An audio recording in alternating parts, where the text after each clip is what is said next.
अल्हम्दुलिल्लाह हम्दन कसीरन तय्यिबन मुबारकन फ़ी अल्लाहुम्मा ला उहसी सनाअन अलैक अंत कमा असनैत अला नफ्सिक अल्लाहुम्मा सल्लि अला मुहम्मद व अला आलि मुहम्मद कमा सल्लैत अला इब्राहीम व अला आलि इब्राहीम इन्नका हमीदुम मजीद अल्लाहुम्मा बारिक अला मुहम्मद व अला आलि मुहम्मद कमा बारकत अला इब्राहीम व अला आलि इब्राहीम इन्नका हमीदुम मजीद। डियर स्टूडेंट्स, अस्सलामु अलैकुम व रहमतुल्लाहि व बरकातुहू। क्या हाल चाल है आप लोगों के? अच्छा जी, हम आज बात करेंगे सूरत सजदा। सूरत सजदा कुरान मजीद में दो हैं, एक है जी अलिफ लाम मीम सजदा और एक है हामीम सजदा। अलिफ लाम मीम सजदा सिपारा नंबर 21 में है और हामीम सजदा सिपारा 26 में है। हम जिस सूरत पर बात कर रहे हैं वो है अलिफ लाम मीम सजदा, जो कि सिपारा नंबर 21 में है। इसके एक दो और नाम भी हैं, सिर्फ सूरत सजदा भी कह सकते हैं, अलिफ लाम मीम सजदा भी कह सकते हैं और तंजील सजदा भी कह सकते हैं। क्यों? कि ये सूरत स्टार्ट अलिफ लाम मीम से हो रही है और ये हरूफ मुक़त्तात हैं जिनकी तावील अल्लाह के अलावा कोई नहीं जानता।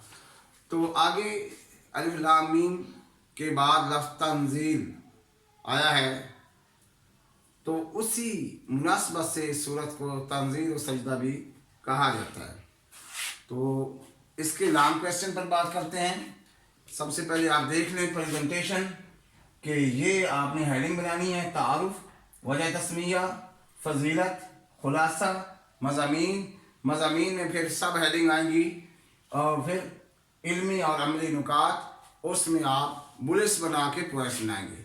प्रेजेंटेशन अच्छी है तो आपका लॉन्ग क्वेश्चन अच्छा है, ठीक है। सबसे पहले तारुफ, उसमें आप दो चीज़ें डिस्कस करेंगे। ये सूरत मक्की है और इसमें 30 आयात है। पॉइंट्स बना सकते हैं, मक्की सूरत और 30 आयात की पॉइंट बना लें या एक लाइन में लिख दें। वजह तस्मिया, इसकी आयत नंबर 15 आयत सजदा है, इसी वजह से इसको सूरत सजदा कहा जाता है। ये मसला है कि जब आयत सजदा पढ़ी जाए तो हर सुनने वाले पर सजदा वाजिब है, लाजिम है और उसे सजदा करना चाहिए।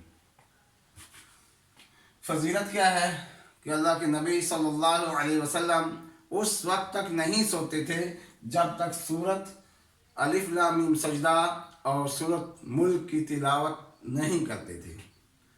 तो हमें भी चाहिए कि हम रोज़ाना मगरिब के बाद, इशा से पहले या इशा के बाद सोने से पहले अलिफ लाम मीम सजदा और सूरत मुल्क की तिलावत करें। क़यामत के दिन और कब्र में ये हमें अजाब से बचाएंगी। और दूसरी फजीलत ये है कि अल्लाह के नबी सल्लल्लाहु अलैहि वसल्लम जुम्मा वाला दिन फजर की नमाज में पहली रकत में सूरत सजदा की तिलावत फरमाते थे। खुलासा इसका क्या है? सूरत का इस्लाम के बुनियादी अकायद तौहीद है, रिसालत, आखरत, ये बुनियादी अकायद डिस्कस किए गए हैं और कुफ़ार के इतराज़ात के जवाबात दिए गए हैं। और इसके मज़ामीन तौहीद और आखरत के दलाइल। तौहीद के दलाइल क्या हैं कि ये देखिए, निज़ाम, सूरज, चाँद, सितारों का निज़ाम, अगर अल्लाह के अलावा कोई और खुदा होता तो ये निज़ाम ख़त्म हो जाता, बिखर जाता, टूट फूट का शिकार हो जाता। वो अल्लाह ही है जिसने ज़मीन और आसमान को बनाया और इसके दरमियान तमाम मखलूक़ात को पैदा किया और हर चीज़ अपने अपने काम में लगी हुई है। और उसके बाद आखिरत के दलाइल के क़यामत आएगी, मरेंगे, सब लोग दोबारा उठेंगे, हिसाब किताब होगा, क्योंकि अल्लाह ने इस दुनिया को बेकार और फजूल पैदा नहीं किया। अगर क़यामत ना होती, दोबारा हिसाब किताब ना होता तो सब लोग मनमानी करते। तो ऐसा तो नहीं, अल्लाह ने इस दुनिया को पैदा फरमाया, اللہ فرماتے ہیں کیا تم یہ خیال کرتے ہو کہ ہم نے اس کو فضول بنایا ہے، عبث ہے، فضول ہے؟ نہیں نہیں، ایک دن اللہ کے پاس جانا ضرور ہے، اور قیامت میں اچھے اور برے لوگوں کا انجام الگ الگ ہوگا، اچھے لوگوں کا انجام اچھا، برے لوگوں کا انجام برا۔ اور پھر ایک اور مضمون میں کہ اللہ تعالیٰ لوگوں پر بڑے عذاب سے پہلے چھوٹے عذاب بھیجتے ہیں تاکہ لوگ سیدھے راستے کی طرف آ جائیں۔ بڑا عذاب تو ہوگا مرنے کے بعد، حساب کتاب کے بعد جو عذاب ہوگا وہ پرماننٹ ہوگا، بڑا ہوگا، اور دنیا میں چھوٹے عذاب تاکہ لوگ توبہ کریں، اللہ کی طرف رجوع کریں۔ پھر آخر میں ہم ڈسکس کرتے ہیں علمی اور عملی نکات۔ نمبر 1، ساری کائنات اللہ ہی نے پیدا کیا ہے اور اس کا سارا انتظام اور انتظام اللہ ہی چلا رہے، سارا نظام اللہ کے ہاتھ میں ہے، اللہ کی قدرت ہے۔ نمبر 2، کہ جو آدمی دنیا میں مگن ہو کر اللہ کو، آخرت کو بھول جائے گا تو آخرت میں اللہ تعالیٰ بھی اس کو جہنم میں پھینک کر بھول جائے گی۔ بعض روایات میں آتا ہے کہ جہنمی پکاریں گے، کوئی ان کی پکار پر جواب نہیں دے گا۔ پھر کافی عرصے کے بعد فرشتے پوچھا جی جھڑک کر کہیں، ہاں جی کیا ہے؟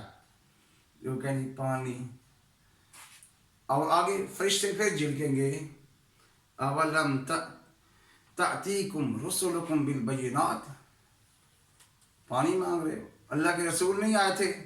تمہارے پر رسول نہیں آئے تھے؟ وہ کہ قولوا بلا، جی آئے تھے۔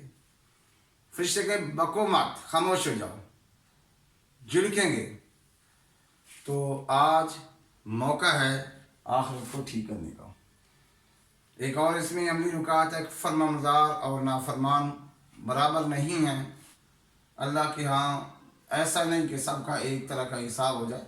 فرمانبرداروں کا فرمانبرداروں کے ساتھ اللہ تعالیٰ اچھائی کا معاملہ کریں گے، جنت میں داخل کریں گے اور ان کو نعمتیں عطا فرمائیں گے، اور جو نافرمان ہوں گے ان پر عذاب، پریشانیاں۔ اور آخری بات پھر وہی کہ اللہ تعالیٰ دنیا میں کچھ لوگوں پر چھوٹے عذاب بھیجتے ہیں بڑے عذاب سے پہلے تاکہ رجوع کر لیں۔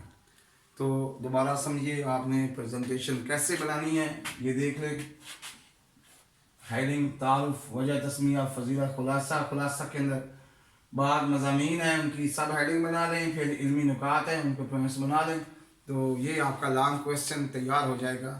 تو لانگ کویسچن ہوتا ہے 10 نمبر کا، تو 2 پیجز پر آپ نے لکھنا ہے۔ چیز کو سمجھ لیں، ہیڈنگ کو یاد کر لیں، پھر اس کے اندر خود سے لکھیں۔ اللہ تعالیٰ عمل کی توفیق عطا فرمائے۔ جزاک